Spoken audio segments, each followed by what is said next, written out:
What's up, guys? Welcome back to the ranch. All right, this is a little bit of a different video, I think, that I'm going to get for you guys here. But let's just say you were too busy. You could not do anything until October 1st, which is the first day of hunting season here in New York. So I'm not sure where you guys might be located, but let's just say it's the first day of your hunting season. And you were like, man, I really always wanted to do food plotting and this and that, and I'm just a little nervous. Well, I'm here to show you something that was an accident on my part, but it just goes to show you how it's possible, how you can do it. Don't be afraid. I was afraid of food plotting for years, just felt like it was just so intimidating. You watch these guys and you're like, oh my God, there's just no way. So I'm here to tell you there are some simple things you could do. Yeah, it may not be a field of corn or giant brassicas growing beets in the winter, but better to have something than nothing, right? So let me just show you this.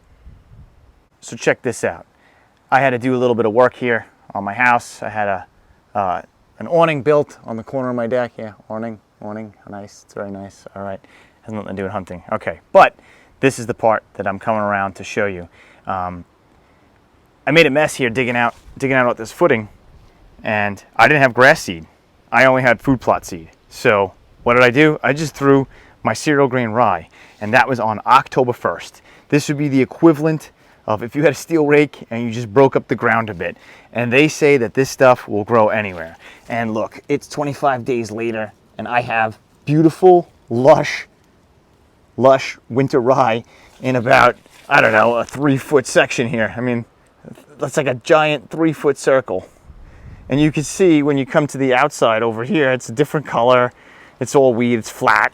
But this is green and growing. I got a food plot right off the corner of my house. And the moral of the story is you can do it with a rake and some of the right seed.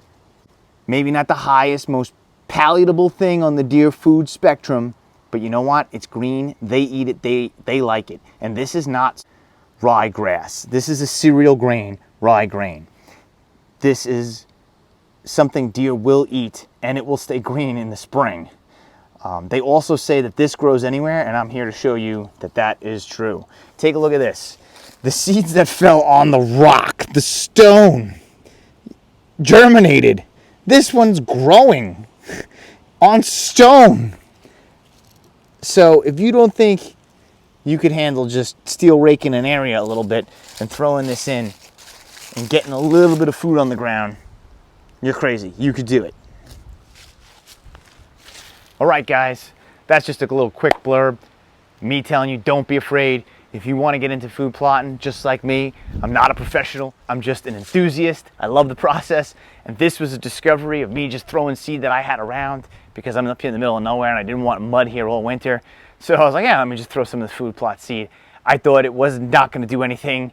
And it just goes to show you, you don't always need a soil test, big equipment, all sorts of stuff. I literally just had some turned up dirt that was left over that I didn't put back into a hole. I seeded on it and I got, you know, a small little circle of food essentially. Also want to say, what's crazy is I had a doe coming around here off the corner of my house in a security camera, and I was like, what is she looking at?